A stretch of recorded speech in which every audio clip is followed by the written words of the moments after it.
Hey team, Wade Wine here, week 7 of the year, and I want to just highlight a few areas I think you could use to expand your profit in your business and avoid the chaos of 2024.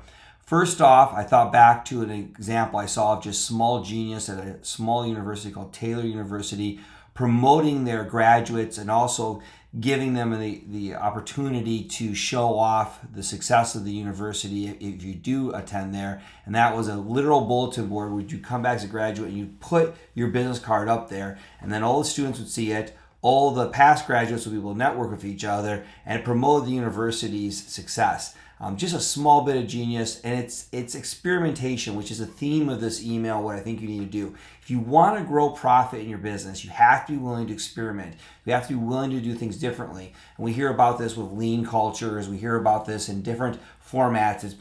It should be promoted in your business, but a lot of times we miss the opportunity to experiment because we're just stuck in, we got to do this, we got to make this better. And please do experimentation.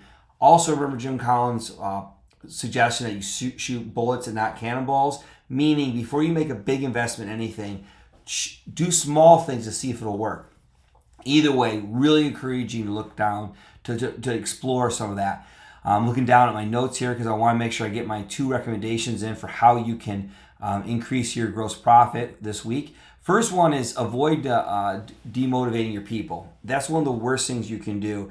And I give some examples of how you can do that. One example, though, that I really want to highlight, you can Google this or maybe a link in our email, but Sephora's $10 billion revenue mark. Unbelievable. What a great organization Sephora is. I know my wife personally loves shopping there and has for years. I've been dragged in and out of many Sephoras, and I congratulate them on achieving $10 billion.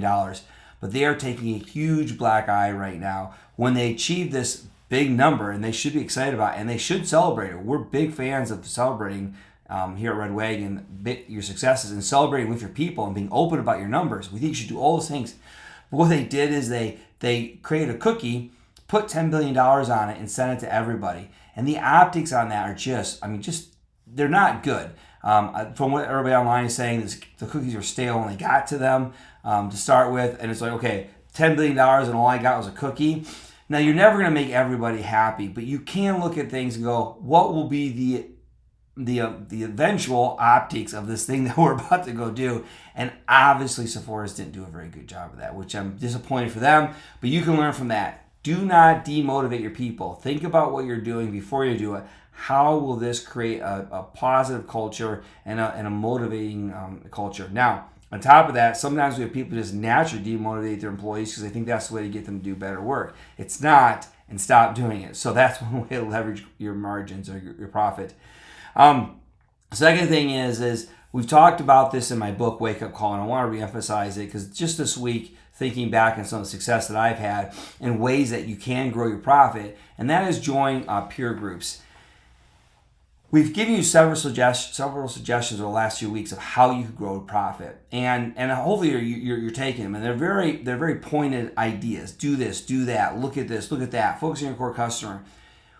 Something that I can't help you with is how to grow profit within your industry, meaning what are your industry's best practices, what are the tricks that are inside of your industry, what are the things that you just don't know because either you haven't seen it yet or had enough time in your industry, or you just haven't discovered this unique way of increasing your profit or doing things more efficiently, speaking of experimentation. And so with that said, the best way to discover them is to join a peer group inside your industry. Most industries have somebody adjacent to it who used to be in the industry or somehow associated with the industry, maybe a trade magazine or something of that nature, and they create for-cost peer groups, which initially seems counterintuitive. I'm going to pay, say, $10,000 a year to twice a year meet my competitors in a remote city for a day and share best practices. It doesn't sound like a very good idea, but as you start to think about peer groups, if they're structured correctly, you don't directly compete with those people and they're in different geographic areas. Imagine what you can learn about what they're doing and take away just really, really significant ideas or tips and tricks, as I like to say, that can make your business better. Either way, bottom line is joining one of these peer groups, whether it's for cost or it's free, or in the book I talk about how I made one of my own whenever I go to these conferences with other partners in the industry I was in. However you get there, I can tell you every time you meet with them, you'll find something new that you either didn't know about or didn't think of, or maybe you did it and it didn't work for you, but they found another way of doing it that's going to increase the profitability of your company and make you better. So please go do that. With that being said, just as we've been promoting the idea of the small genius, the little things that you can do, get out there and start experimenting. With that said, I'm glad you tuned in this week. Look forward to talking to you next week. And if you need anything, don't hesitate to reach out to Red Wagon.